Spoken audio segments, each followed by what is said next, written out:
I'm your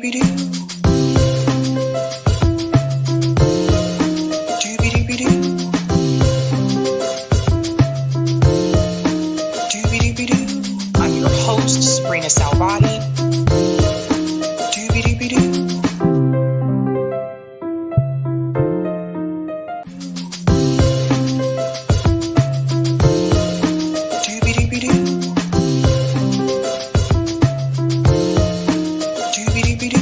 I'm your host, sabrinasalvati.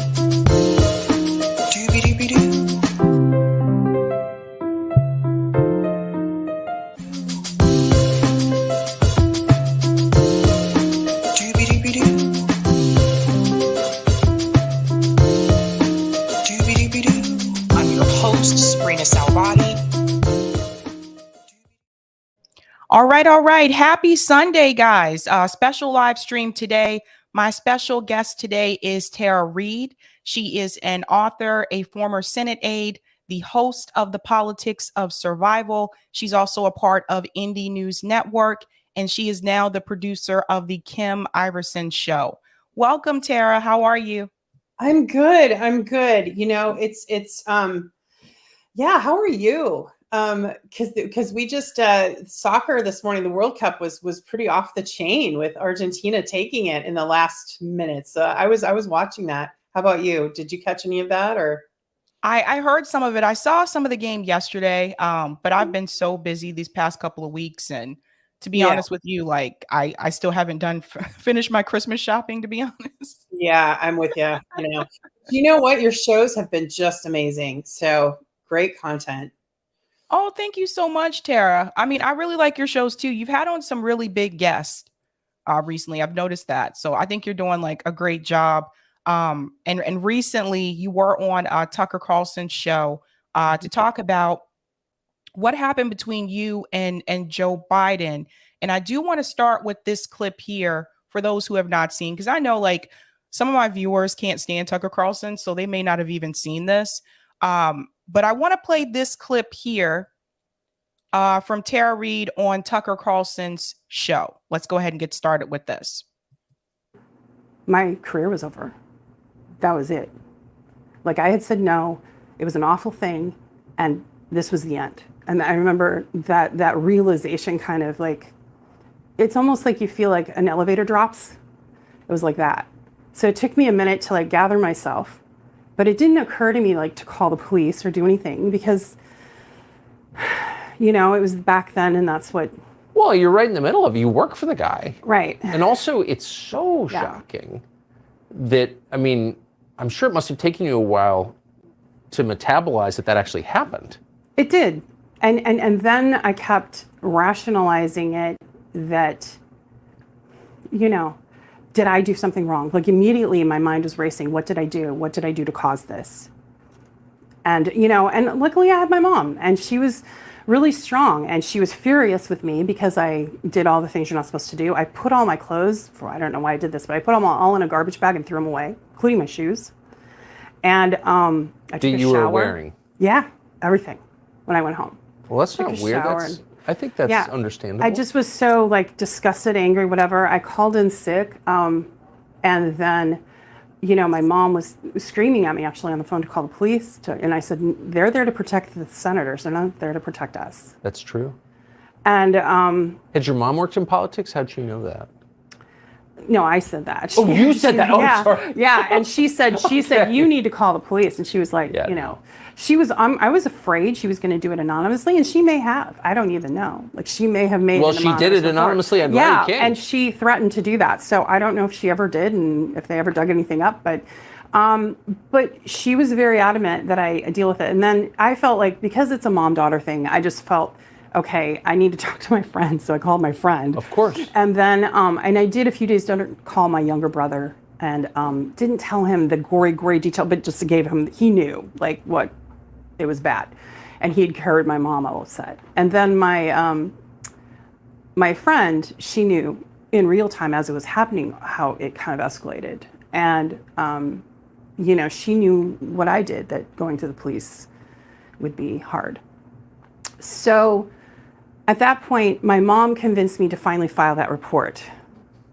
And so I thought, okay, well, I'll do the sexual harassment and then talk to someone one-on-one and then tell them, what happened.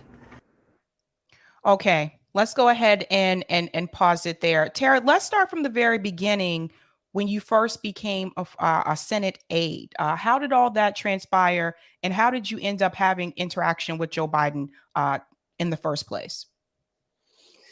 Well, I was actually, I had a career as a professional actor model when I was younger, and then was taking political science and really was very into geopolitics. And my mom was always a political activist. And so it was always sort of in my family, if you will, the whole geopolitics and everything. And it was always a keen interest of mine in history. And so I got the opportunity to intern with Leon Panetta, which I did. And I worked as a congressional intern, and then also as a Democratic operative in congressional races, a judge's race. And I applied the judge's race came later, but the congressional race. And then I applied for Joe Biden's office and got the position as a staff assistant. And I was so thrilled to work in his personal office and have that experience that I thought I was going to have, thinking this was the beginning of my career on the Hill. And then, a lot of times people that work their way up to like chief of staff or their work in, legislative offices, they go on to run for office, and so that was a kind of a dream that I kind of held out there. I had goals and ambitions. And so I was hired actually at the interview. Marianne Baker was a scheduler who was interviewing me. I had a phone interview, and then an in-person, I flew from California to DC. And he had breezed through, and had spoken to me briefly, and asked me my name. And I said, it's Tara. And he said, oh, that's a good Irish name. And then Miriam piped in and said she worked for Leon Panetta as an intern. And he said, oh, Leon's a good man. You're hired, let's hire her. And I was hired at the interview. And so I left, like walking on air, and then went and got all prepared and packed up my cats and my little apartment and tried to make my way out. So I made a couple of trips by plane and by car, getting settled in DC, and then started working for him. So, being a low-level staffer, I didn't see him all the time, but I saw him, and he started just being kind of weird towards me. And I've talked about this at length, but he used to put his hands on my shoulder and put his, run his fingers up my neck underneath my hair and weird things like that. And then just strange for an employer to do, because there was a vibe with it. And I think everyone knows when there's a vibe, right? With someone, right. Kind of targeting you in that way. And then I walked into staff arguing about me, that he had thought I was pretty at the time and liked my legs and wanted me to serve drinks at some fundraiser or some function. And I don't think it was on the Hill. I think it was actually somewhere else, but wherever it was, he wanted me to serve drinks. And really quick, is that something that a staff assistant would typically do, serve drinks at an event not on the Hill? I don't know. I know that there was crossover that back then between campaign activities and staff activities, and that would happen. And I know that they would get like a staff member to drive, like for instance, one of the legislative aides, and remember he's a policy legislative aide in the office, had to spend the night of the inaugural driving around Beau Biden in a limo. He had to be the limo driver. So this is just weird to me, because you would think like, if they need someone to serve drinks, that's what waitresses are for, right? You hire a catering company and they provide the staff. If you need someone to drive politicians around, that's what a chauffeur is for. It seems like to me they were kind of just using staff assistants readily at their disposal. Well, and that was a legislative aide, which is a higher position than a staff assistant. This is a person who literally goes and advises the member of Congress how to vote on legislation and helps develop legislative, drafting of language. So this person, I don't know if they had a chauffeur's a license, but they were treated as a chauffeur. And I said, why are you doing this? And he said, it's a good way to make contacts. Well, I went to the inaugural balls he never got to leave the car. He was outside because he was driving around Beau Biden and wherever else they went, on their whims. It was, we're treated like servants to that extent. But the alarming thing about Biden's office and some of the other ones is how they treated women, including myself. And we were pretty objectified. And so his comment that I was pretty, like my legs or whatever, it was merely, I was an ornamental thing to put in this fundraiser or whatever it was, event that they were having. And that's how I was going to be used. So one of the legislative staff piped in and said, Tara, this isn't part of your job. You don't have to do this. And I just froze because any answer I gave right then with everyone talking, and Biden wasn't there, by the way. This was between staff. This was between my supervisor and other staff. And it was really uncomfortable. And I told my supervisor, about it. And she told me that I should be complimented that he would say such things and want me there. Right. And she told me to keep my head down and go along to play along and to get along, basically that saying, just go along. So, which is still a problem today in politics right now. Yeah. So that was basically the gist of it. It escalated from there to the sexual assault. And, I look back at it now and I feel like with more investigation of just was actually done by some of these members of Congress, it's almost like they were trafficking some of these young women for their pleasure. You know what I mean? There wasn't, and the NDAs, now that legislation that ironically Joe Biden signed, a lot of times there was money given to hush up these kinds of scandals, right? And they had to sign NDAs to never speak about it in public. Well, ironically, now Biden has signed that, into law. And it's the Speak Out Act, which, I had mixed feelings because I really support that, right? It's a good legislation for survivors, but I wasn't allowed to speak out. That's right. And I didn't have an NDA, but I wasn't allowed to speak out at all. So I was completely attacked and maligned. So it's bittersweet, Anyway, that's a few thoughts on that.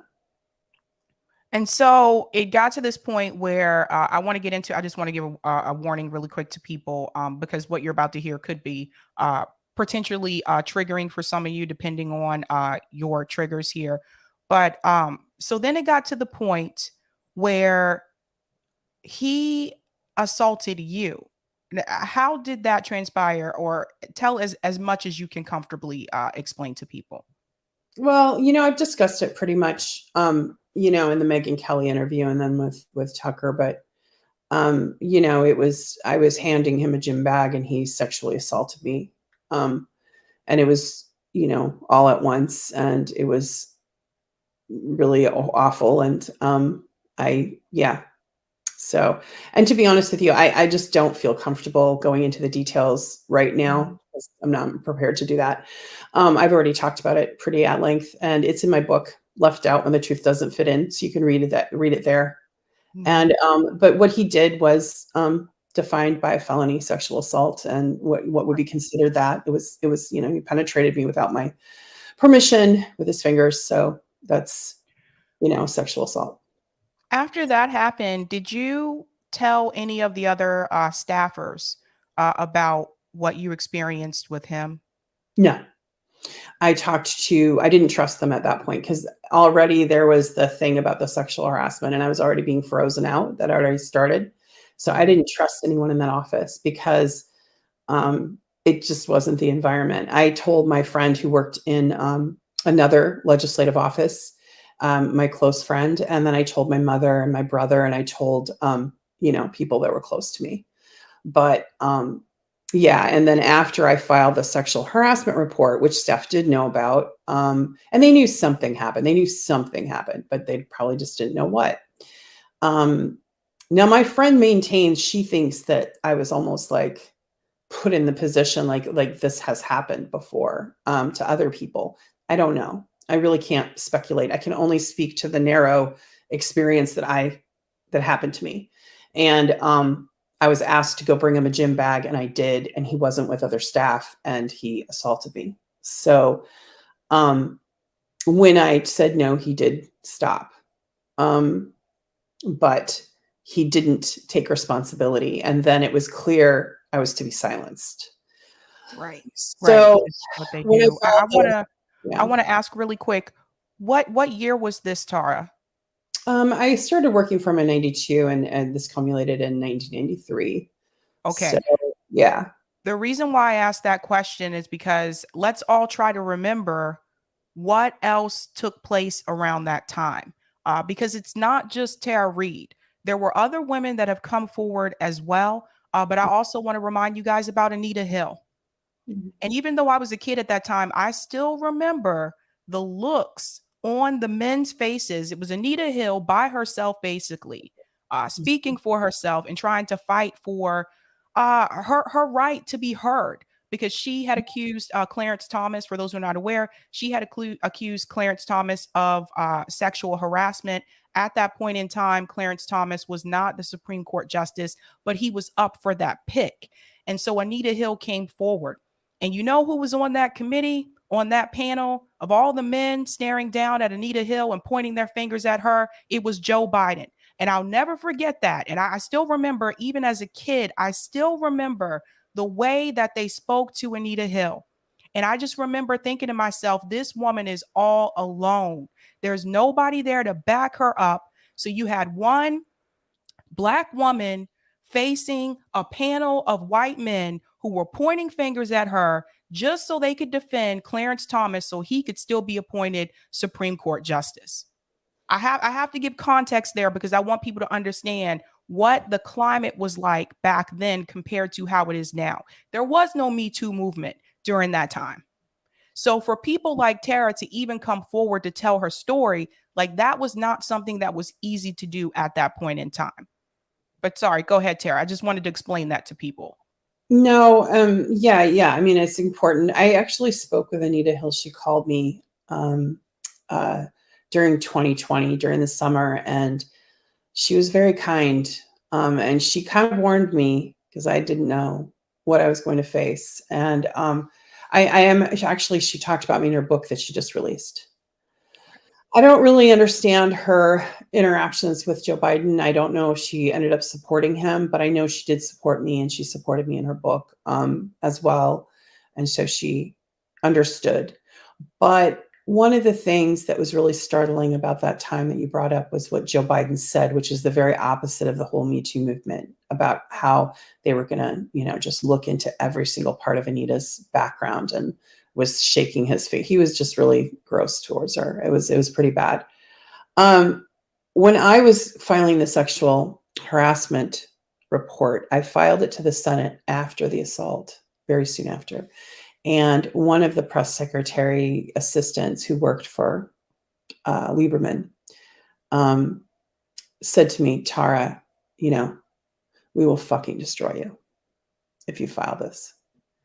And that was really frightening, because I was still a young staffer, and that the impact of those words, even though he wasn't saying it like, he was saying it matter-of-factly, like they will just fucking destroy me. And they did. And they did 3 times. In 93, they silenced by forcing me to resign. Soon after I filed the sexual harassment report, all my duties were stripped. I was put in a room. I was told I wasn't a good fit. And that even if I was to get up to go to the restroom, I was supposed to check in with my supervisor. Like, it was very draconian. And I left and tried to go, like I said, to the Senate. They never called me back. There was never any follow-up with the counseling center or whatever they called it, because they didn't really have a mechanism in place in 93.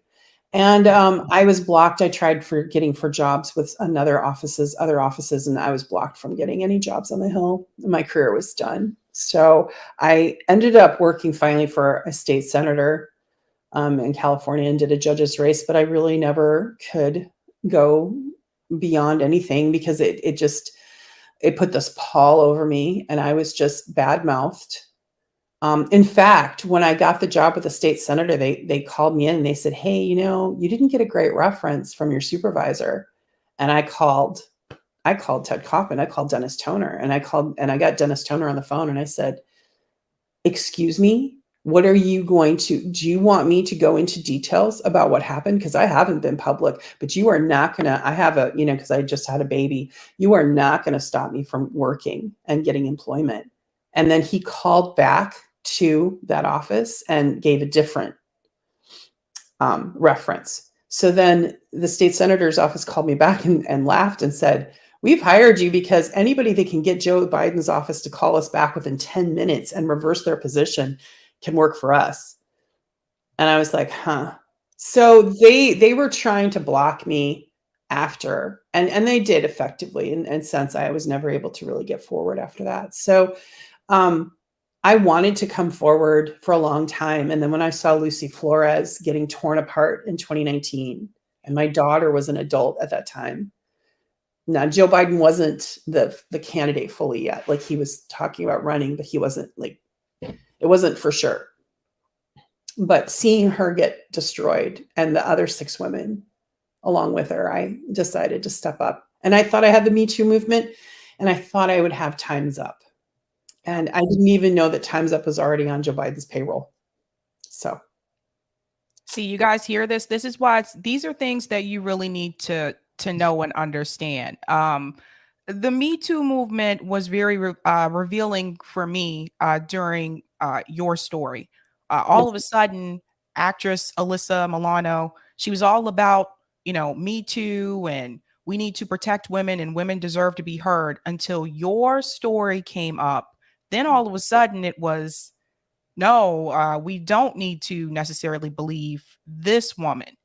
And this is the thing about partisan politics, because had it been the other way around, let's say it was Tara Reade and it was a Republican senator, Me Too, people like Alyssa Milano probably would have had Tara Reade's back.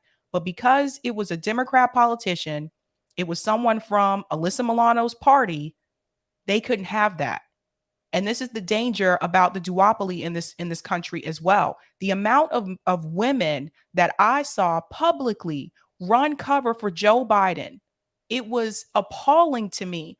And the fact that they weren't even willing to have an investigation, I'm like, no, why not just have the investigation? Where's this same kind of anger and frustration that they had towards Dr. Christine Ford? Mm-hmm. Yeah, where's that same kind of anger they had about her incident with Brett Kavanaugh? Why didn't they apply that same type of frustration towards your incident with Joe Biden? And this is the whole partisan politics divide, and it was absolutely disgusting. But I do know, I believe, if I'm correct, your mom at one point did call into Larry King to discuss this as well. She did in 93. And she did that without my permission. And at the time I was pretty upset with her. But yeah, I mean, she was frustrated. She wanted to make a police report. She wanted to, really help me. And Sabby, the whole thing is just, how much power the Democratic Party has gotten, the DNC, through big tech and through media, and how they're able to silence anyone, whistleblower. I mean, I'm easy to silence, right? I'm just a regular citizen. I don't have PR team. I don't have a lot of money and resources, but they do this to anyone. And I think, it's really got to stop. And I have mixed feelings about what's happening on Twitter. Like today, we're going to talk about that later, I guess. But you saw Taylor Lorenz from the New York Times getting suspended for a few days. Well, she basically said it was because she made a press inquiry to Elon Musk. No, she actually got suspended because she doxed a private citizen's address for a story, and then talked about going through their neighbors and these are not reporters. They're basically just messengers for the empire.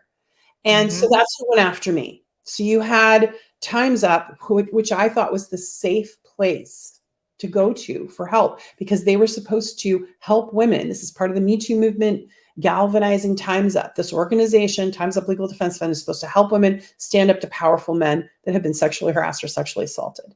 Now it's been revealed that they are a catch and kill for powerful men, including Cuomo and Biden. And there was communications that got, revealed publicly that they said, look how Tara Reade's story got silenced. We can now victim shame on the record. Those aren't journalists that are saying those types of things. That's ugly. They're working for a political party. Now, I know there was like a lot of people who didn't want Trump to be president. Okay, that's fine. But you're going to attack and you're going to use illegal tactics, basically, to go after citizens that don't feel that way. I mean, I don't support Trump and I don't vote Republican. I worked for Democrats, but they went after me with everything and spent $2.2 million doing it to silence. And they did a good job. There's many Americans that don't even know I exist, that don't even know this happened. Maybe more now with Tucker's story, but like you said at the top of the hour, there are many people that simply won't watch Tucker. Although I would say he's like one of the number one shows. And the reason is because he's having anti-imperialists on, he's having libertarians on, he's having leftists on, like Glenn Greenwald and others, who are pushing back on the proxy war. He's pushing back on that. So I don't know, we need more balance. And, I'm grateful that I have INN, Indie News Network, and we have disagreements. Like we just had a disagreement about the Twitter thing. We're going back and forth, but I love them. They're amazing, and Indie's done a good job building up this network and of content creators. And we need balance to balance out the power, because right now the only narrative that's been allowed on social media and on media is the neoliberal and the neocon, and that's it. And the rest of us are left out in the cold. And so when I told my story, it became political. But sexual assault and sexual harassment should not be viewed that way. It's not political. It crosses all socioeconomic lines, all political parties, and it needs to be heard. And I don't care if it's Donald Trump or if it's Joe Biden, like it shouldn't have mattered. And it did, apparently, in 2020. And, they pretty much made sure that I couldn't work, I couldn't function, and that my life was going to be impacted if I kept speaking. But I did. I didn't let them win, and I would encourage other survivors. And I'm doing this so that the next survivor behind me has an easier time. Rose McGowan stood up for me and took a hit for her career, standing up for me. And I know she did, and I love her. She always stands up for survivors, regardless. That's where she stands. And I love her clarity. She called out the Democrats and the Republicans. She said, these are cults. I mean, this isn't a football game. This isn't like the World Cup soccer game where you choose one team or the other. This is real life, and it's complicated. And there are good and bad in politics right now. And right now I'm having a hard time finding the good, Sabby. Like I don't really see any representative that is effective and really doing the will of the working people right now. I just see PR teams winning. Like whoever has the most money for the best public relations wins. That's right. And that's typically how it works. And I think that more people are waking up to that. Not as many as I would like. But I think thanks to independent media, more people are starting to see like, look, both of these parties are playing us. And I like the fact that you described it as cults, because that's exactly what it feels like sometimes. It's just like, how dare you speak out against a party that you're a part of, even if they're in the wrong or publicly in the wrong. Now, Well, that's Rose coined that phrase, and because she was in a cult, and so she knows what the signs are. I call them a death cults because of the wars. So I go a little step further. They're death cults because, look at the Democrats are doing with this proxy war, against Russia and Ukraine. They're just, they're using them as cannon fodder. They don't care about Ukrainians. And now we have another 50 billion that's on the table to go. They just sailed through with 887 billion for the defense budget. $887 billion. What could have been done for American citizens with that money? I mean, really, come on, look at that. Like, look at the homelessness we have, 25% of children in poverty, food insecurity. You do a lot of shows about the low wages and pay, labor inequities that are happening with these big companies and big tech companies. And $887 billion just went to the defense budget. And by the way, the Pentagon just failed their audit for the 5th time consecutively. What the hell? Like, what are we doing? They just hand the money to them. It's bizarre. Well, I think one of the worst things that happened in electoral politics was allowing political action committees, because that wasn't always a thing. Ralph Nader has talked about this a couple of times. Like that was one of the biggest mistake was allowing PACs and super PACs to come in. And so much to the point now that even like grassroots candidates, even if they're just taking grassroots donations, they're still going into two corrupt parties that are going to tell them what to do anyway. And if they don't, they'll push them out as well. I think a good example is someone like Dennis Kucinich. Look at how they treated Dennis Kucinich. They redrew, for people who are not aware, they redrew his district so that he would not win. Oh yeah. Like this is what they'll do to you. They will put up a PAC to push you out. Like Bakari Sellers did this against Rashida Tlaib. They will create a PAC to raise money to make it so that you do not win your reelection. Why would you want to be a part of that? This is the thing that bothers me. Knowing what they know now, Tara, knowing what the squad knows now, why would they still want to be a part of that system that has told them multiple times that they do not want them there? I don't know. And the super PAC thing is really troubling. I mean, they're also like responsible for a lot of the troll farms you see, the Democratic lib troll farms. Remember the Kamala Harris, the bees, the little bees. And then, and they would just go after anyone with a differing opinion. They particularly went after Bernie supporters and targeted them and doxed them and did all kinds of horrible things. They just purchased these troll farms. So super PACs, like, the Brooklyn Dad, we talked about him before. Brooklyn Dad was paid $30,000 a month to go after me, to go after Lindsey Boylan, a survivor of Cuomo. That was his job, was to basically try to discredit us. How ugly is that? Why do you want to support a party that does that? That says on one hand, oh, we're all about women's rights and women can tell their story safely. No, they can't. The Democrats are lying. And I don't care how much pieces of legislation they pass to try to make themselves look good. They are lying. They're hypocritical, and they're doing it every single day. And the Republicans, it's this, what you see is what you get. Like they do their own thing that I don't necessarily agree with. But the Democrats do this wolf in sheep's clothing, and I've talked about this before, Sabby, and it's really deceptive. So people get drawn in emotionally saying, oh, yes, I support Me Too. I'm a Democrat. I support. And then really they don't. Particularly if it's one of their candidates. They're not going to. They'll throw the survivor right under the bus. That's right. And I think one of the things that you mentioned that's important too is how they tried to ruin your career. Like they said, we're going to come after you. This is one of the reasons why a lot of women do not speak up about these incidents, because especially if it's against someone that is in a position of power, it is really difficult to come forward with their story because they know this is going to happen to them as well. I mean, look at this whole situation with Jeffrey Epstein. Why haven't they released the list of those clients that were participating in the same activity? Why is it only Ghislaine Maxwell that goes down and is supposed to take the fall, and they're not telling us who the other predators are that are listed in that book? This is allowed to continue. It is. It's not only allowed, it's planned, it's contrived. I mean, look who the lawyer was, right? That was Weinstein's lawyer that represented a friend of Epstein, that represented Epstein victims. Of course, they're never going to release those files. Probably that lawyer's name's in it. Who knows? Who knows? Why would he do it? I mean, I don't know that, but like, why? So you have like a really concerted effort to suppress all the Epstein information. Like you see all the stuff about Harry and Meghan and all that stuff, all the negative press about their Netflix documentary. All I want to say is Prince Andrew's still in power. In fact, he got elevated. What the hell? Why aren't you talking about the Epstein client list and Prince Andrew? He's the shame. That's right.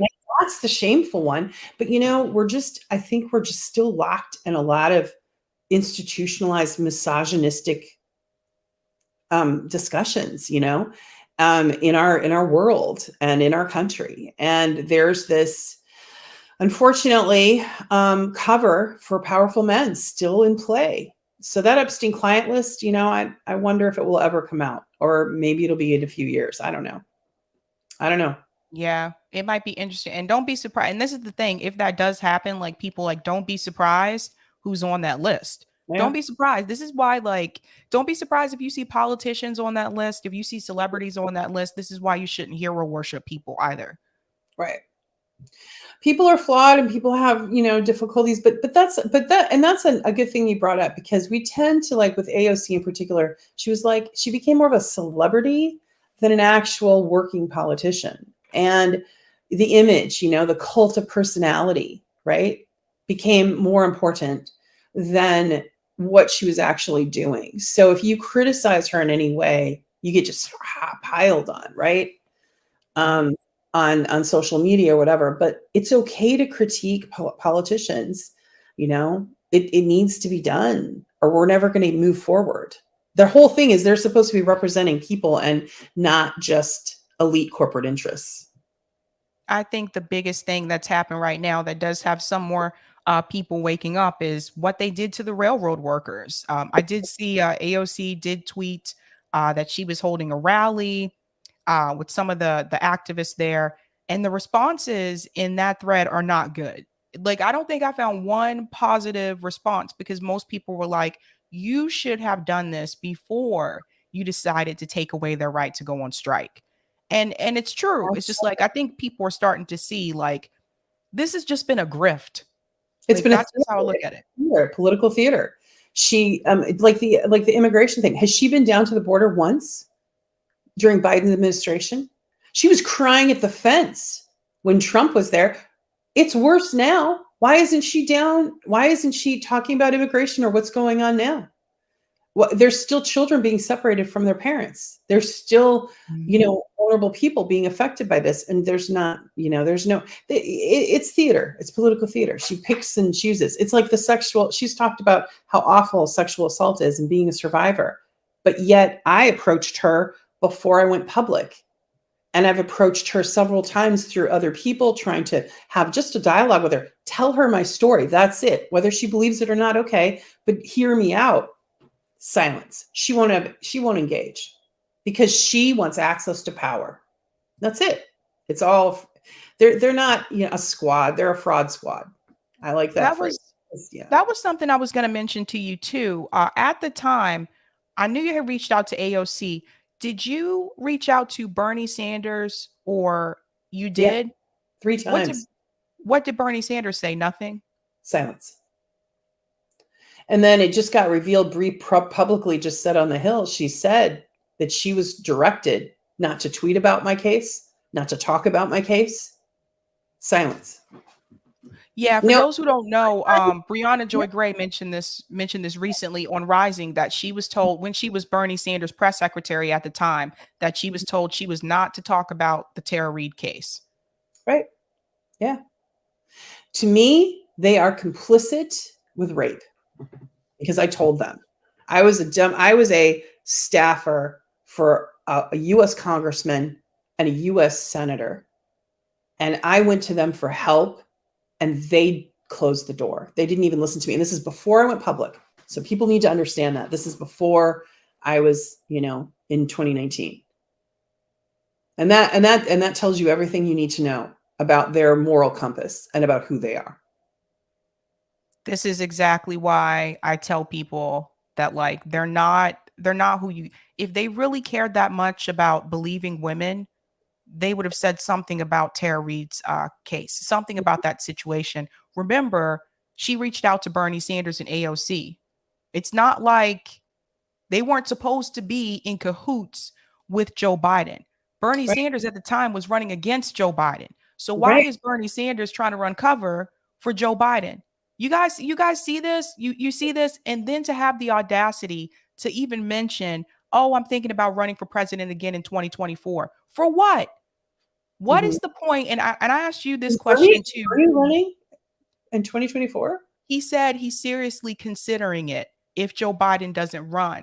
And so I have to ask you as well, Tara, what is the point of Bernie Sanders at this point in time in DC in reference to the progressive movement? What is the point? Because if Bernie Sanders is just going to take money from working class people and then turn around and tell them, vote for my corporate opponent, what is the purpose of Bernie Sanders at this point in time? None. I mean, I'm not gonna support him or vote for him. That train's left the station, so to speak. He didn't help the railroad workers. Look at what he just did with Yemen. He capitulated. right? Biden wasn't going to support it. He capitulated. He has shown and demonstrated with his record as of, and you know, in the past, he's done some great things and said some really important things, but he's not doing anything now. And he's complicit with a lot of the corporate media and with a lot of the upper elite, DNC types. He's part of the establishment. And he's supposed to be an independent. He's supposed to be for workers. He's supposed to be, not part of that elite group. So I don't know. I don't trust him now. He's lost my trust. He's lost my support personally. And frankly, I'll never vote for another Democrat again, ever. I'm independent and I don't care who they are. I'll vote for a third party, perhaps, but I am never voting Democrat again. So Bernie Sanders can run, but you know what, Sabby, can we talk about this? And not to be ageist, but geez, I mean, when you look at the U.S. Senate right now and the White House, it's more like an archaeological dig. I mean, it's like you've got these fossils in office. We need some people with vision. We need a third party. And I think, even Oliver Stone had said the only thing that will save American democracy right now is if a third party candidate can come forward, a legitimate, not one that's like being run by one of the other, parties to just offset, but like a real third party. That's what we really need. We need that galvanized, unity. So the danger with that is either the Democrats or Republicans infiltrating and taking them off point or using them. So we just need to find a way to get our voices heard, working people. And what they did to the railroad workers was so unfair and so brutal and just such a great example of the hypocrisy of the Democrats. They are elitist. They have never supported workers' rights. They are part of this coastal elite bubble. They look down on workers. They do not lift them up. How do you feel about some of left independent media that was, on the Bernie train? A lot of us came from the Bernie Sanders movement. How do you feel about some of the commentators in left independent media also running cover for Joe Biden? I think it's sad, but I think it's also their desperate attempt to stay relevant or to have access to attention and power. Because when you're like myself or even, your show, it's hard to be seen. It's hard to get lifted and get an audience because they can't find you and they can't hear you and your platform. So I think they're just, basically trying to play it safe, so to speak. I get frustrated with it. Because like, why bother going to someone who calls themselves independent if they're just going to repeat DNC talking points? I mean, I can tune in Rachel Maddow for that, or MSNBC or CNN. That's right? You need real independent content creators that don't have corporate overlords, and that's what Indy was trying to do with INN, and he's done it very effectively. You have a lot of different voices, and we have disputes and discussions and arguments about free speech and all kinds of, but it's great because we have the dialogue, and we challenge each other, and we and we care about each other, and we lift each other's content up. That's what we need. So, and your network, and we need to keep lifting up these real content creators that are trying to actually, that are not answering to anybody, but are actually just trying to pull in everyone's voices and reflect back what we're actually seeing, and not the gaslighted narrative that we get through the legacy media, right? Like the way the New York Times tells a story about the railroad workers. Look at that compared to reality. Look at that compared to the way you covered it, which is what happened. Or they could actually talk to the workers. That's the part the workers speak. Yeah. That's the part that really gets me. Yeah, I know, like Ryan Grimm came on and we had this discussion too. And I was like, Ryan, I talked to the workers, and he saw that interview when he was like, he wrote the article and he explained, he said, does it make a little bit more sense now? And I was like, yeah, it does, but that's not the point. The point is the squad was brought there to disrupt. They were brought there to take over the Democratic Party. And as DSA members, they are not supposed to be strike breakers. So I went through some of the policies with them, which I think he knew this anyway. But it's just to make the point clear that they are not doing the assignment that they were given to do once they got into DC. It's really sad. to see people like Cori Bush. I think that's the saddest one for me. Oh, really? Cori Bush, Yeah. it just seems like she has been greatly suppressed. Her voice is silent. This is not the same person that I remember when she was running for office, and it definitely doesn't feel like the same person that came from the Ferguson protest. What do you think happened I think with her? Cori was told to fall in line. I did talk to a couple people that said they had contacts in DC that told them that Cori Bush's office was told they were not allowed to talk. Wow. Well, I mean, why don't they push back on that? Like, who's saying that? Nancy Pelosi's office is telling them they're not allowed to talk. The DNC is telling them that. Like, who's they? I I mean, know that's the part I couldn't. That's the part they couldn't tell me. But it's because just they speak for their constituents. They don't speak for Nancy Pelosi and her $5,000 refrigerator and ice cream. They speak for their constituents and their district. I don't know. That's we've seen this happen multiple times with politicians, though. It's like they talk a good game, and then when they finally get into DC, they flip. They start like taking corporate money, or if they're not taking corporate money, they see right. how much money they're making on the side, not just their congressional salary, but also the money that they make from these speaking engagements that they have. You stay in at least 5 years, then you qualify for that pension. They get book deals. Cori Bush published a book. I was like, you haven't, for what? What Yeah. has been done, right? Yeah, So they find other ways to make money. And I think that's a big part of it. And to me, I feel like people like Cori Bush could be more effective back in her community as a local politician than she is in DC. And that's what I encourage people to do is you can do a lot. I mean, local politics can be a bear, it can be very difficult to and dramatic sometimes, you know what I mean? But at the same time, it's where real grassroots activism can really actually have effective change. And a lot of times some of the legislation that's created there is then kind of lifted up into a national lens. Yep. Right now, though, I have to be honest with you, Sabby. I don't, unless we get a third party, I really just don't see much hope with any kind of legislative action this year that will help workers, that will help working class people in America. Not at all. Yeah. And we're still not having the conversation. There was all this talk recently about Julian Assange and how now Joe Biden's administration was going to be pushed to do so. He still hasn't done anything. He doesn't care, And Julian Assange needs to be released. Those charges need to be dropped. Those are some of the discussions that some of these, like the squad, should be having publicly. They should be pushing it. They should be talking about it out loud, about freedom of speech and Julian Assange and freedom of the press, and they're not. Why? The only one I've seen comment on it is Ilhan Omar.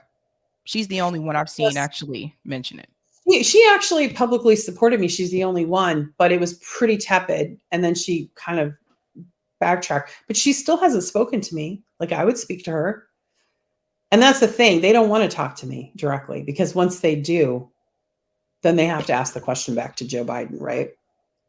Right. Well, they don't want to really talk to left independent media, period. Now, Ryan did tell me recently they're trying to work something out with that in reference to bringing at least one of them onto independent media. And he said not on his show. So they're trying to work that out. I mean, I would like to see them go on to left independent media again. That is what gave them a voice and a platform. I first saw AOC on Jimmy Dore's show. That's how I knew she was running and I knew who she was. Then I later saw her on Glenn Greenwald's show. But had it not been for left independent media, I wouldn't have known about any of these people until after they won. But they probably wouldn't have even won if it wasn't for left independent media. So that's something that people need to take into consideration. I think that they don't want to be scrutinized when they come onto these shows, and they know that people are not too happy with them. So I think that's the thing. They're not going to go into these shows if they know they're going to get pushback. Hey, they have to put on some, they have to buckle up because, like, for instance, I went on Tucker, and if you recall, Tucker Carlson released a couple of statements that he wasn't sure he believed my story, that it might have been political. And he pretty much apologized on air for me for that, and he didn't lift my story. He didn't follow it. And so when I walked into that interview, I didn't know what to expect because he had never done any, never said any kind of support before that. None. So I gave him all my, corroborating evidence. I gave him, basically the timeline. I talked about what happened. And he decided to say publicly that he believed me. And that was his choice. And again, I don't need journalists to say that publicly, or content creators. It's not an ego thing or whatever. It doesn't, that's not the point. The point is being able to have a platform to tell what happened and to have it, right, in the first place. But my point being, going back to the squad, is it's all about, like, they can keep going on their MSNBC and CNN and doing these little puff pieces and participating in the PR machine, or they can buckle up and talk to their constituents. And that's what you're saying, because the independent left media are the constituents of the working class, and they're going to push back and say, hey, what about this, this, and this, and what can you do for us? They're not there to build their image or tear it down. They're there, you know what I mean? It's neutral. So I don't know, but you just have to buckle up. And I've done interviews with people that definitely didn't necessarily support me. And it does feel hard, but you do it. And you have to be careful. My advice would be is you go live so they can't edit you. Now, in Tucker Carlson's case, I took a leap of trust, because I know that, they went through a process and they showed clips and then did editing. But he kept the content of my conversation. If you watch the whole show, he let me talk about the proxy war. He let me talk about my views on Russia and geopolitics. He didn't edit any of that out. And he let me articulate it clearly. So I would say that the left media would do the same thing for the squad. They would let them be heard. They would hear them out. Yep. They're not going to shout them down. They want to know what happened. They want to know, like, how they went in there and they were going to make all this fuss and do all these things, and then it just went away. It dissipated. What happened? That's right. That's right. Even me personally, like, I wouldn't yell at them, but I would ask them some really tough questions, and they may not be willing to answer, like, probably half of those questions. But that's also just a very revealing moment. And I think they don't want to be revealed. But to your point about platforms, we talked about this right before we went live. And for people who are not aware, this just came out from Twitter. Now, Twitter has been, I think, really important. The Twitter files has also been important in elevating your story again, because now so much is coming out. It's just like another dump. And I'm like, oh my God, they're revealing so many things about who was suppressed. And I think a lot of us, we knew that you were being suppressed. We knew you were being suppressed on Twitter and on YouTube.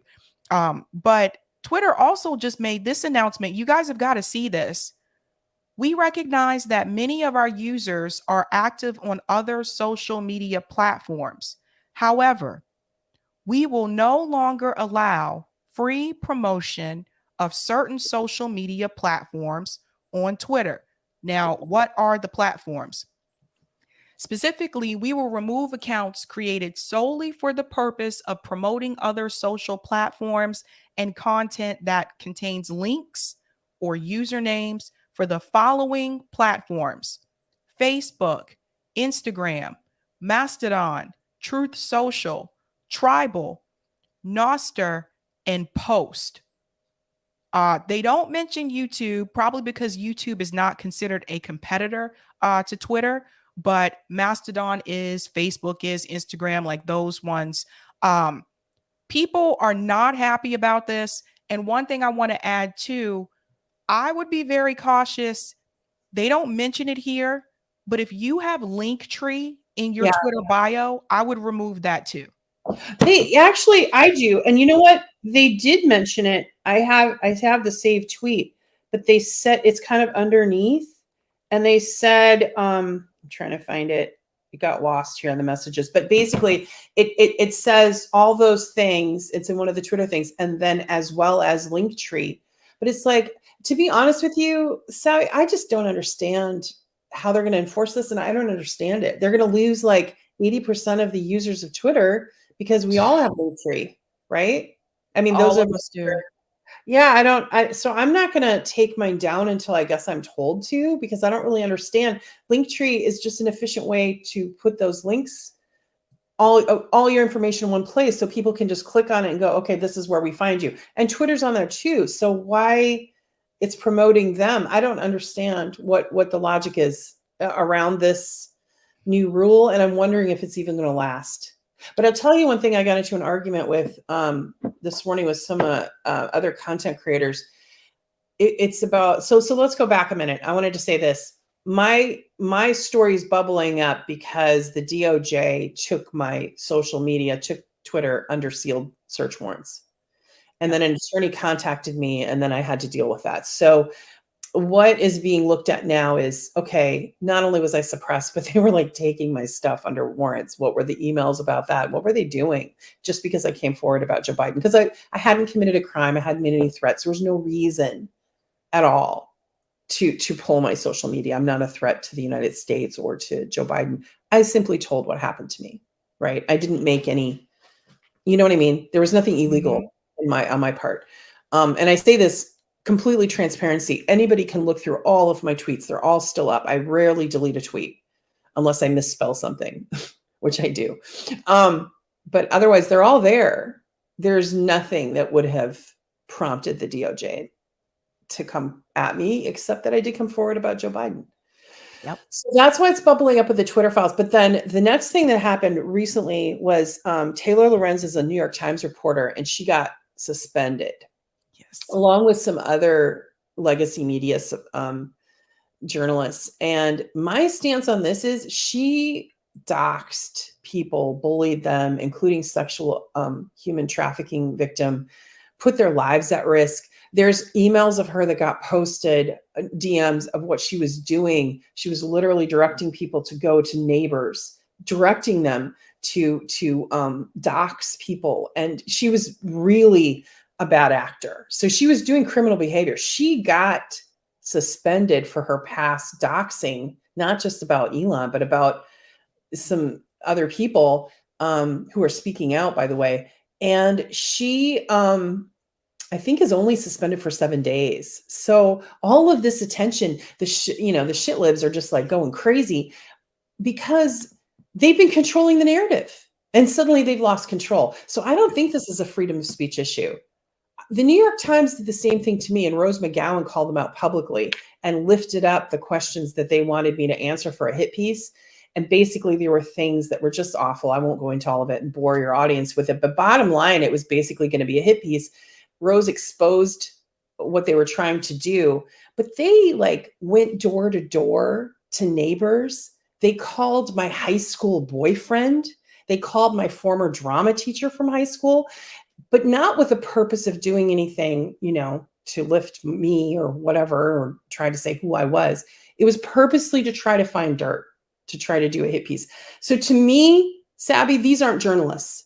They're predators. They're criminals.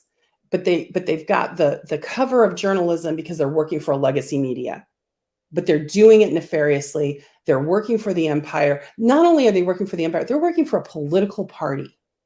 So they're not even doing journalism. So my argument was, they were saying, oh, free speech, free speech. Yeah, free speech. But you know what? Does that free speech mean that these people are actually journalists? Because I don't see that. They're actually just they're attack dogs for a political party. So Right. You're seeing a lot of the legacy media journalists who happen to be neolibs, because that's who's been controlling the narrative for years. I mean, they've had complete lockdown control on it. So them getting suspended for 7 days on Twitter, who cares? You shouldn't dox people. You shouldn't put their address. You shouldn't put their children at risk. Like my daughter, actually, the Kranzensteins did this in New York Times. They put my daughter at such risk. She had to go in and get a restraining order in court. She had her house almost broken into. She had death threats in the middle of the night. This is my daughter because I came forward. And these are the kind of tactics they use to terrorize people into silence. So no, those aren't journalists. They're animals. Sorry. Well said. Yeah, I know he said he was thinking about bringing some of them back, but the Taylor Lorenz thing is very recent. That one just happened. But I think that For people talking about doxing, I saw someone mention doxing in the chat. Like, what is that? Yeah, basically, they were in trouble because they tracked his real-time location, like from his jet, like where his jet was leaving from, where it landed. And Elon Musk said that's not safe. Apparently, his child was involved in one of these incidents as well. Like someone was telling the information of where his kid was located at that time. So that is a safety issue. And they held a Twitter space. I talked about this a couple days ago. They held a Twitter space basically saying to Elon, like, listen, like some of those people were just reporting on the story of what happened and weren't given the location. But Elon Musk was not having it. He said in that meeting, he was like, no. He said, you guys are not special because you're journalists. You're going to be upheld to the same standard as everybody else. And so these are people from the Washington Post, the New York Times. I think there was one from CNN. I think there was one from CNN, but they are having a ego. Their ego is destroyed right now because a lot of these journalists, they have hundreds of thousands of followers on Twitter. That is how they get a lot of their stories out and they get information from people. So not being able to use Twitter, I guess could hurt them in that respect. But I remember when journalism didn't rely on Twitter in the first place. So, right. And that's the point, Sabby. I mean, like when Rose did her thing, when she lifted up what the New York Times was asking me, those questions were literally from a Democratic National Committee troll farm. And I'm not exaggerating. Every single one almost was not from the journalist, but from literal politically paid operatives. That's where we are right now. That's not journalism. So I think Elon Musk even calling them journalists is a generous term because they're not ethical. And I don't think that what they're doing, they're using their power to lift up the powerful further and to silence the whistleblowers and the workers and, you know, the average citizens. Now, this isn't about defending Elon Musk. What I'm saying is he just exposed something. And actually, Taylor Lorenz didn't get suspended for actually his thing. It was for what she did to that woman, where she put her physical address and then put her at risk. And the woman was on Tucker Carlson, but then also a human sexual trafficking survivor was also impacted by her. And so this is, you know, this is their tactics, though. When they're trying to protect someone powerful, they will go to any lengths. And I mean, going through garbage, like literally, they will go through people's garbage. That's tabloids. That's not journalism. That's what it's turned into. If you guys don't believe me, watch the documentary. They're still putting out more episodes, but watch the Meghan and Harry documentary on Netflix, and you'll see just what extremes like these journalists will go through to get information on people, like to the point where it's just not safe, or it wasn't safe for Harry and Meghan, even when they came to the United States. I don't want to give too much away, but definitely watch that and you'll see just what all the types of things that they will do just to get a story. Now, I mean, I understand investigating a story. That's one thing. Okay, you're trying to get to the truth. Okay, I'm all for that, and freedom of speech and freedom of the press, and I'll stand by it. But then why aren't they talking about Julian Assange? So these same journalists that were all suspended, why aren't they talking about Julian Assange, who's been imprisoned and actually published war crimes? Because you know why they won't? Because they work for the empire. Those journalists work for, you know, the Democratic National Committee by extension. They're partisan. They don't care. And they'll do puff pieces or hit pieces depending on what their boss wants. Like Jeff Bezos owns the Washington Post. Yep. You know, who also owns Amazon. There's an agenda there. So I think overall, all of our media and social media is owned by American oligarchs or corporations, and we're in a sorry state because we're basically at the whim of a handful of people. And that's right. It's a tough place to be. So I agree on freedom of press and freedom of speech. I do not agree with doxing, which means posting people's addresses and phone numbers. And, you know, I don't even, like, I have the address and phone numbers of some of the people that have tormented me, and I've never doxed them. I would never do that. Mm-hmm. You know, I wouldn't want somebody harmed because, people follow me and get pretty zealous and pretty, intense about their feelings about this whole thing, I'm not going to post my enemy's information. Like, I wouldn't do that. Like, so why are we having that as a society, as a community? I don't know. So where do you think we're going to go from here with Twitter? Because I'm kind of lost right now. I don't really know what's happening. I have no idea. I know Elon has been asking like Twitter community, like, what do you guys think about this? And he'll like issue a poll, like he'll make decisions and then he'll say, well, let me poll the people. And then he'll say, okay, the people have spoken. And then he'll change the rule. It's just really weird. I did see an article recently too that said that eventually he's going to get rid of all those legacy blue checks. Eventually, he plans to remove all of that. And the only way that you will have a blue check is if you pay for Twitter Blue. So, and his reasoning for this is that Twitter cannot survive just based on ads alone. That's how into the hole, I guess, financially Twitter has gone because it grew too fast. Yeah. But then also he said that he thinks the legacy check mark thing is just, it doesn't make sense, that it separates the people. It puts people in like one category and another category. But and I get that, but it's like the same time, like, dude, you're a billionaire. Like, I don't, we're not in the same category with you. Yeah. What's interesting is, Sabby, did you see that the Washington Post lost 500,000 subscribers in the last year?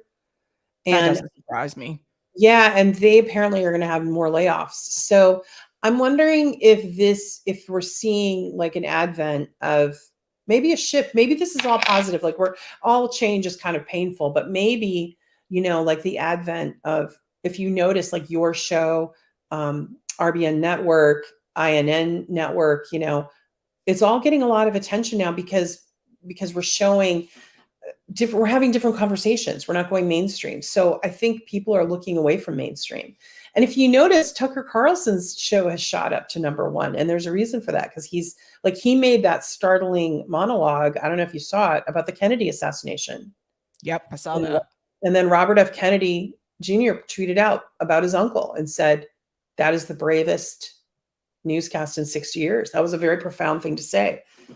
So the Kennedy family knew too, but probably couldn't say that the CIA, murdered John Kennedy. And the amount of lies collectively we've been told by these power structures, it's no wonder we don't trust mainstream media. We don't trust the government. It's not about being conspiracy theorists. The conspiracy theorists were right. That's right. Now, I know I have one more question for you. I know you are now a producer for the Kim Iverson show, and I wanted you to tell everyone a little bit about that and how that's going. That's fabulous. We're doing some preview shows, and she's going to be on Rumble exclusively, live, and then the content will be available, afterwards, I think, in other places and YouTube and whatnot. But then she's doing an after show right after the live show on Locals, and she's deciding how often and how that looks. But yeah, it's going to be a Monday through Friday. And Kim has been in the broadcasting business a long time, and she's very good at what she does. And I love her takes on things. So it was a really, really exciting opportunity to help be part of that team. And so far the preview show's good. So it's exciting. So right at the first of the year is when she'll be on Rumble exclusively, with Russell Brand also has a show, and Glenn Greenwald. That's right. That's right. Darren says that's awesome to see. So great to see Tara and Kim team up. Yeah, I remember when it was announced on Twitter, and I was like, this is going to be awesome. Yeah. Kim is doing the damn thing. Like, I remember when she just had her YouTube show, and that was when Bernie was running for 2020. I remember when she just had that show. Then she was on Rising, and I think we all know the story there, what happened with them. But to see her still, grow and thrive, through all that has been really great.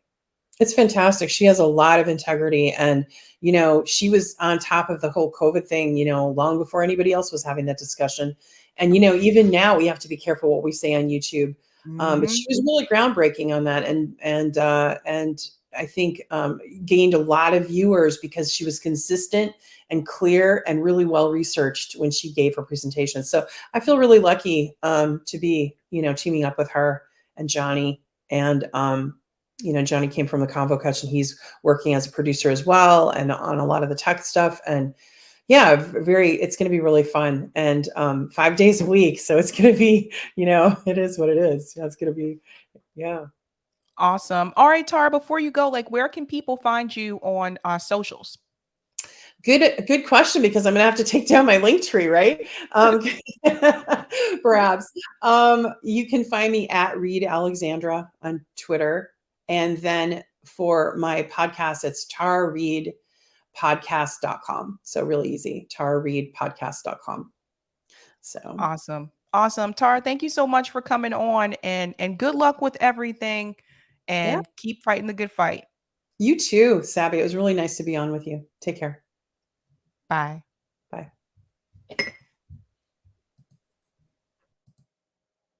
All right, guys. Tara's like awesome, guys. Definitely check out what she's doing over on Indie News Network. She has great guests. Like I'm telling you, she has big guests that I think you guys should check out. She's awesome. I do want to go ahead and shout out patrons, and then we are going to get into this Twitter Files part 6 story, which is about the FBI's involvement here. So I think you'll get a kick out of that. Shout out to everyone who is a Sabby patron. Thank you so much for your support. If you're interested in being a Sabby patron, I have 5 categories here: members, Sabbies, Sabsters, Sabinators, and of course, the ultimate. You can also see their names scrolling across the bottom of the screen there on the ticker. And I want to give a shout out to Suzanne Stone, who is a new Sabby patron. Over here, we call them newbies. Shout out to Suzanne doing the damn thing. Thank you guys so much.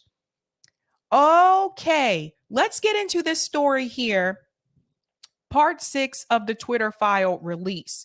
I have to add this because if you look at the thumbnail for today, all of these stories are connected in a way. We had Tara Reade come on to tell her story. You have Matt Taibbi releasing part 6 of the Twitter files. And then, of course, you have the FBI's role in all of this. It's all connected if you look at it. Now, Matt Taibbi released the 6th installment here. We're going to get straight to the point on this one. We're not going to go through all of them.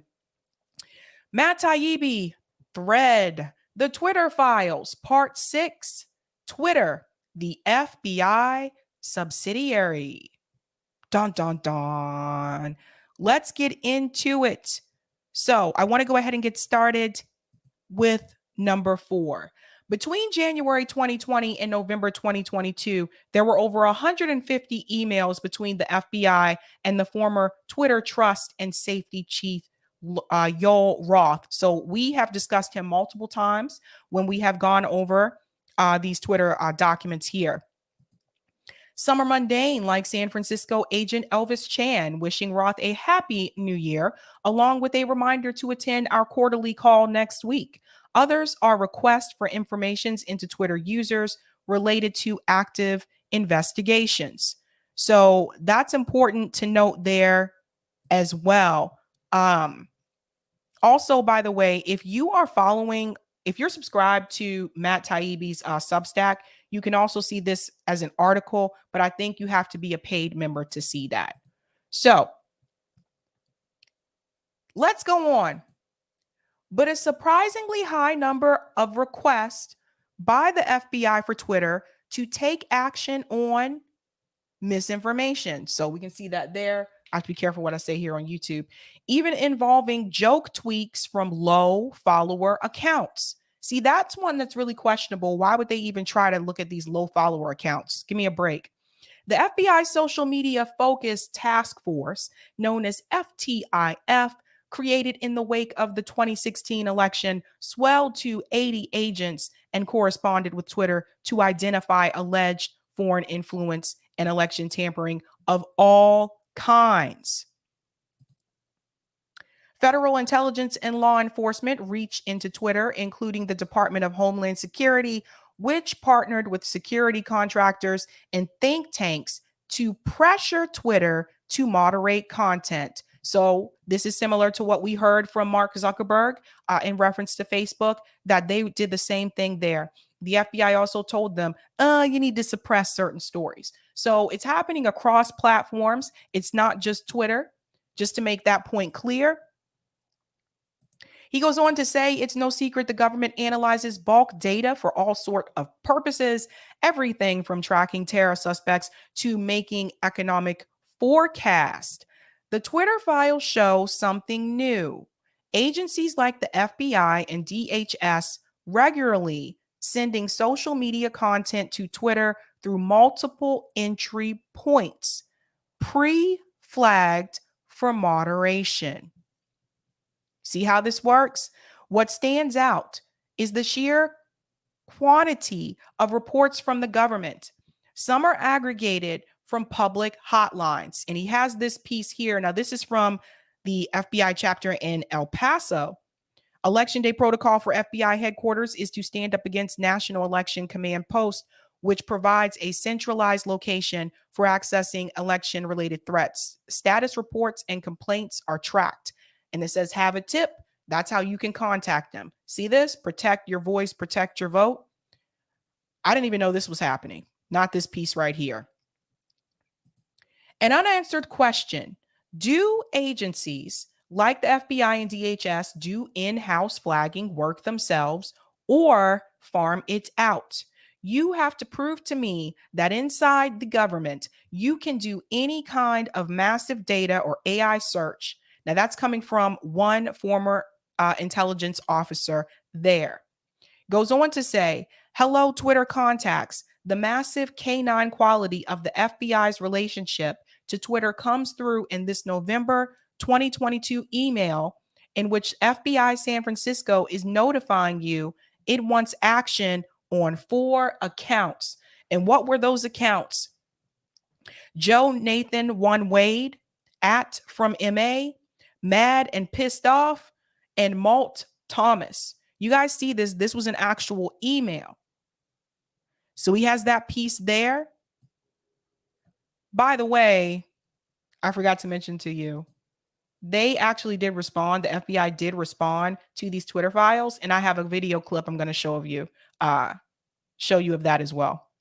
I thought that was rather hilarious. He goes on to say Twitter personnel in that case went on to look for reasons to suspend all 4 accounts, including at from MA, whose tweets are almost all jokes. See a sample below, including civic misinformation of November 8th. So here's another email here. Thanks, Patrick. I've escalated to GET for a first pass.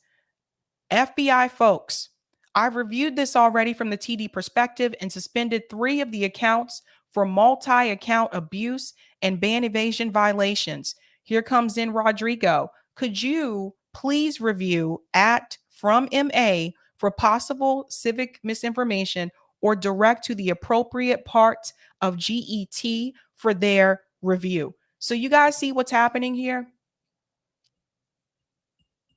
And I'm telling you, if this is happening with Twitter and Facebook, how long has this been going on through any other platform? It's not just about social media. Have they interfered with mainstream media as well? Why is the FBI making calls to Twitter and telling them who they can keep and who they can remove? This is not a town square. This is not a community. I tried to explain this a day or 2 ago. That's not what this is. A lot of people think that's what this is. They think they're going on to Facebook to talk to their friends and to form Facebook groups and to come together as a community. They think they're going on Twitter to organize and become part of a community, not realizing that they are being tracked, that they are being watched, and that intelligence can come in and tell them, you need to remove these people because of this, this, and this. That's not a community. That's not a town square. The majority of Americans are not aware of this. I want to be very clear. The majority of Americans are not aware of this. The majority of Americans are not even aware of this Twitter files. They don't even know what this is. Most of them don't watch independent media. Some of them are not even on Twitter. So that's something to keep in mind. A lot of people have no idea. Just to show the FBI can be hyper intrusive in both directions, they also asked Twitter to review a blue leaning account for a different joke. Except here, it was even more obvious that Claire Foster, PhD, who kids a lot, was kidding. And then you'll see here, Twitter contacts, again, FBI San Francisco is notifying you of the below account activities. So you guys see this because the FBI is trying to deny this. Here are the emails. Here are the emails. That's right, she's black. This is what we all expected, but now we have receipts. Exactly. Exactly. Let's go on. And then here you'll see this was at Claire Foster, PhD. So here's the joke she's making. She's a joker, so she's a little bit more sarcastic. So here are the tweets that she had here. And this is the person that they wanted to remove. You can't even joke, apparently, right? That's how this works. Goes on to say anyone who cannot discern obvious satire from reality has no place making decisions for others or working for the feds. Now, that is coming from Claire Foster, PhD, when she was told about the flagging. Of the 6 accounts mentioned in the previous 2 emails, all but 2, Claire Foster, PhD, and @FromMA were suspended. Let's go back here. Have to go back up to the top to get back to the thread here because I do want to go jump ahead a bit because he gives more examples about people who were passed and people who did not pass. Here's another good example here. In an internal email, November 5th, 2022, the FBI's National Election Command Post, which compiles and sends on complaints, sent the SF field office a long list of accounts that may warrant additional action. And here's the list here. I know it's small. I wish I could enlarge it for you. But here it is again, another email telling them you may want to remove these accounts as well. You may want to get rid of these guys too. So there's a long list there. I don't recognize any of these accounts, but you see how this is, you see how this is working? I feel like I have to sneeze. I'm sorry, you guys. I do have to. Sorry. Okay. It goes on to say, Agent Chan passed the list on to his Twitter folks. So here it is here. Twitter folks, please see the below list of Twitter accounts which we believe are violating your terms of service. Again, who are they to come in and tell this company which accounts are violating their terms of service? That is Twitter's job. They have people in those positions to do just that. But yet, you have these government agencies that are coming in and telling these platforms who they need to remove. This is disgusting. It is appalling. And all of you should be livid. Because this is something I tried to point out a while back. You see who's really calling the shots. Let's go on. Doop-a-doop. He goes on to say, Twitter then replied with its list of actions taken. Note mercy shown to actor Billy Baldwin. He was one of the ones that they wanted them to remove. Now, he hid the emails here, obviously, for a good reason. And it goes on to say, thank you for your patience. Our team has assessed the accounts that you flagged. We'll complete our review and take the following actions on some of the accounts. And they list the ones that they want to permanently suspend. Temporarily suspend David Cloy. And then they mentioned had tweets bounced for civic misinformation policy violations, and they missed those. Right? So again, because Billy Baldwin is who he is, he was given a pass. Many of the above accounts were satirical in nature, nearly all with the exception of Baldwin's RSB network, were relatively low engagement and some were suspended, most with a generic thanks Twitter letter. So Some of these accounts that they were told them to remove were accounts that did not have a large following, probably weren't following a lot of people anyway, and wasn't getting much traction. So their tweets were not getting as many retweets or comments, etc., or likes. And they still wanted them to remove those accounts. Now it goes on to say here, you can see all of the accounts here that were suspended. And this is the response they got. Hello, we're writing to let you know we have reviewed your appeal and your account features will remain locked or limited for the allotted time or pending completion of the assigned task due to the violations of those rules. So again, the usual.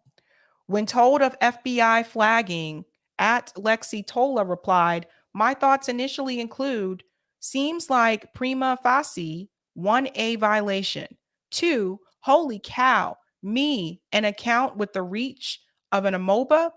And 3, what else are they looking at? Goes on to say here, I can't believe the FBI is policing jokes on Twitter. That's crazy. In a letter to a former Deputy General Counsel, Jim Baker, on September 16th, 2022, legal exec Stacia Cardille outlines results from her soon-to-be weekly meeting with DHS, DOJ, FBI, and Officer of the Director of National Intelligence.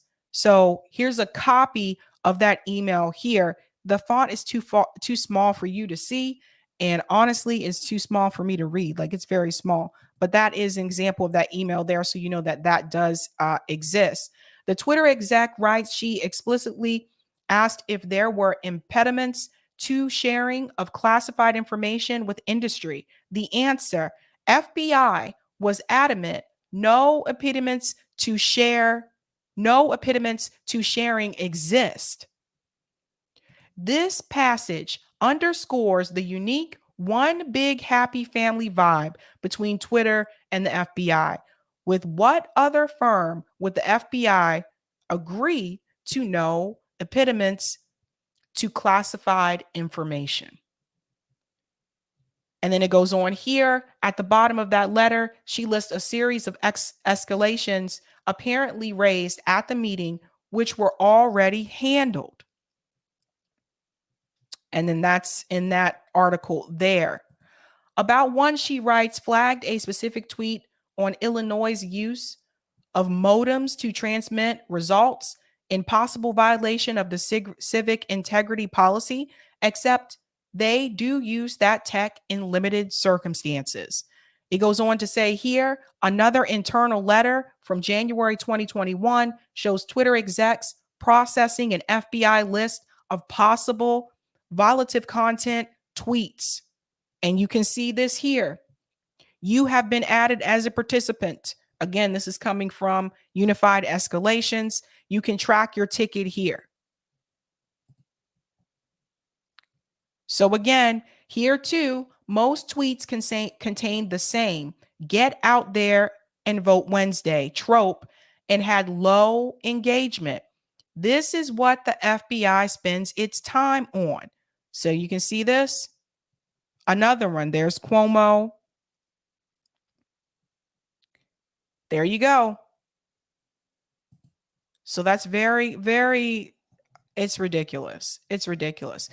In this March 2021 email, an FBI liaison thanks a senior Twitter exec for the chance to speak to you and the team, then delivers a packet of products. And here's the email here. Hi, Stacia. It was great speaking with you and the team at Twitter last week. I wanted to flag a few products that were released today and earlier in the week that may be of assistance to Twitter. Let us know if you have any questions. You see this? Aye. Suzanne said, who had oversight of this? Who was FBI's boss at the time? That's a good question. Very good question. He goes on. I'm going to jump ahead here because these are just other more examples. This one, the FBI in one case sent over so many possible violative content reports. Twitter personnel congratulated each other in Slack for the monumental undertaking of reviewing them. And here's a screenshot of that Slack. Anyone need help reviewing the tweets forwarded an FBI report on possible violative content? So check out the date, November 3rd, 2020. You guys see this? Yep. You know what happened around that time. Thank you all so much for your help. A monumental undertaking. See, everybody got their hands in this stuff, man. Everybody, listen, when Chris Hedges tells you, and Chris Hedges will be here again this week, when Chris Hedges says the system is already rigged against you, this is another example. It's already been, like, people already got their hands in this. It's already been decided. This is what he is referring to. Not just this, but it's a more recent example. All these people have their hands in this information. It's ridiculous. Now, I want to go back to the very beginning here, just so I can go to that last one, that last tweet that he sent in this thread. Because that one's sums everything up.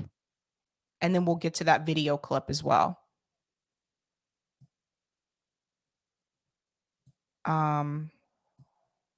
Sorry, guys, it's really long. Oh, I think I went too far.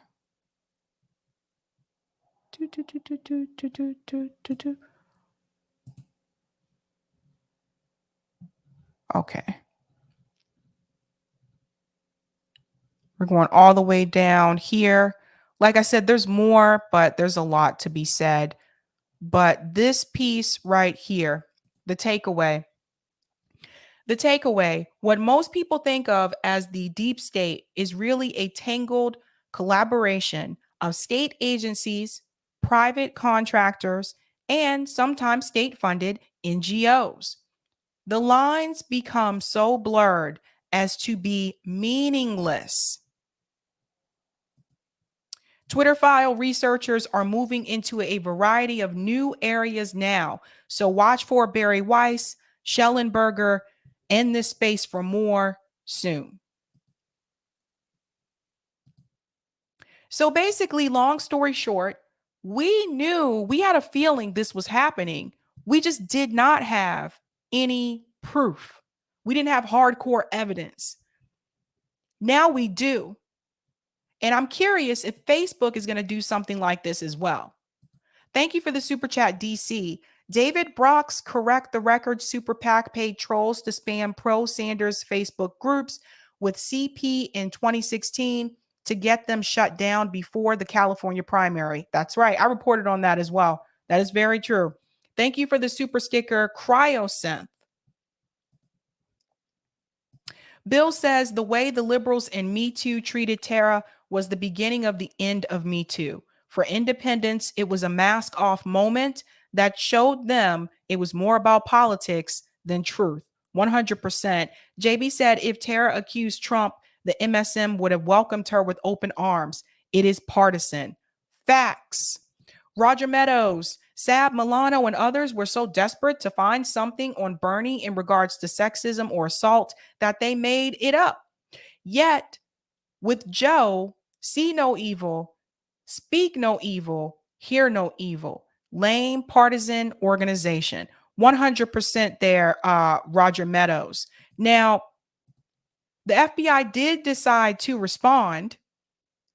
Unfortunately, that response was on Fox News, Hannity. But actually, it says Hannity coming up. It was on Fox News, but they did respond to these Twitter files. Let's see what they have to say. And guys, go ahead and hit that like button. That helps me with the algorithm. Let's hear what they got to say in reference to these Twitter files and their involvement. I want to talk now with Jonathan Turley, who's kind enough to join us, who certainly has his perspective as a law professor and dealing with a lot of these issues, to say the least. So thank you, Congressman Comer. Now, per usual, the FBI, Jonathan, he says the FBI has to be dismantled, et cetera. The FBI has admitted no wrongdoing. Let me start with this. They've admitted no wrongdoing. Why would they? Writing in a statement here, sir, quote, the Bureau regularly engages with private sector entities, that make decisions about what, if any, action they take on their platforms and for their customers after the FBI has notified them. Fox News contributor Jonathan Turley, what is your reaction to that kind of a statement with what we know now from this recent drop of the Twitter files? Well, you know, Tammy, what's disturbing about the statement is it shows absolutely no self-awareness of what has already been disclosed. I mean, it's showing utter contempt for the American people. The FBI could have said, look, we find these allegations disturbing. We're going to conduct our own immediate investigation to see if these types of contacts went too far. And instead, they're just saying, well, we did nothing but correspond with companies. That is not what these new files are suggesting. They're suggesting censorship by surrogate, by proxy. You have dozens of FBI agents who supposedly were tasked to go through social media. You have 150 contacts with just one Twitter executive giving lists of users that should be banned, including satirical sites. There's very little runway left for the FBI to continue to deny that there isn't a serious problem here. People, I think, largely agree, I hope, that while the First Amendment applies to the government, it also applies to agents of the government. So if the FBI uses a proxy, uses an agent like Twitter, it's still censorship. It's still a violation of the First Amendment. That piece right there is very telling. Of course, the FBI is going to say that they didn't do anything wrong. Or why would they? All of those alphabet letter agencies never feel that they do anything wrong, that they're just doing their job. And while they were spending their time working on something like this, and Matt Taibbi had tweeted about this as well, shouldn't they be out trying to find like predators, releasing that list of contacts that Jeffrey Epstein had? Shouldn't they be spending their time doing stuff like that instead of trying to censor what's happening on Twitter? Don't they have more important things to do?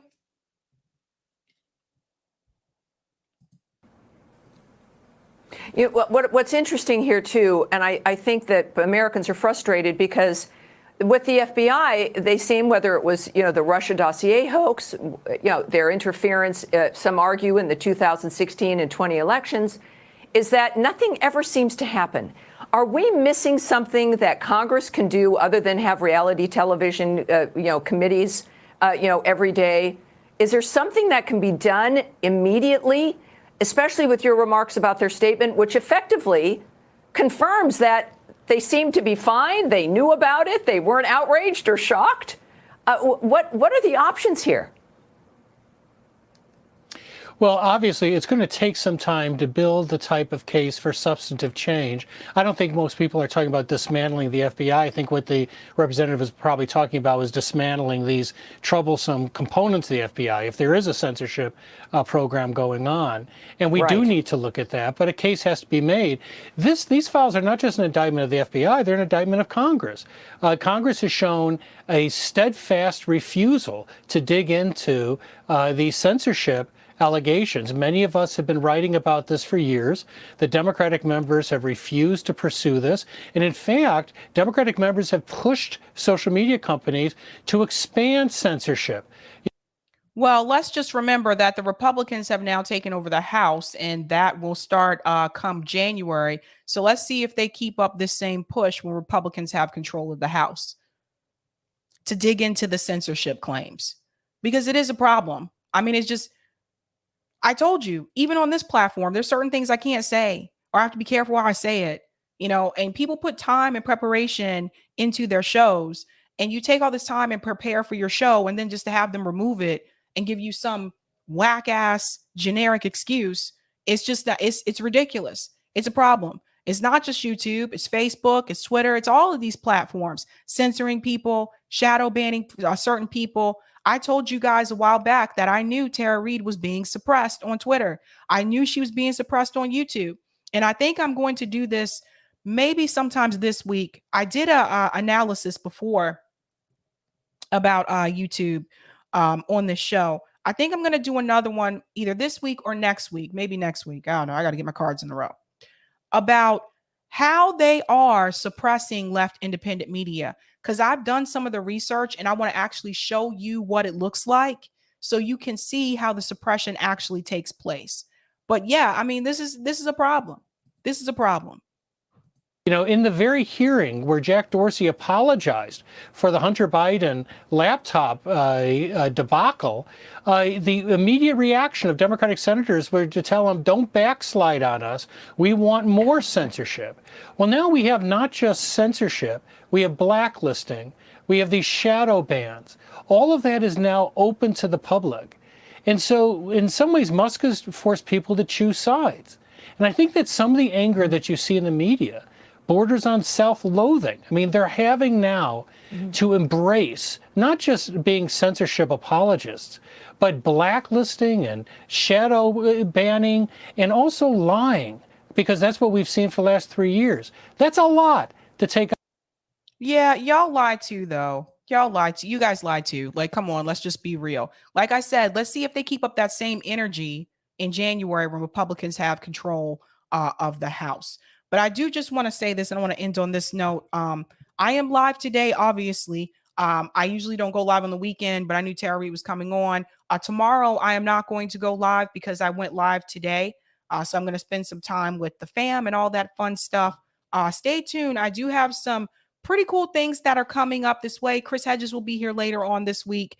I am doing a New Year's Eve stream, again, an all-day stream like we did last year with Kerberos Media. Back then, they were KRTD Media. So you're going to see panels with different people come on all day. I'm going to be on 2 panels. I always do the closing part where we count down the top 20 news stories of the year. That was a lot of fun last year.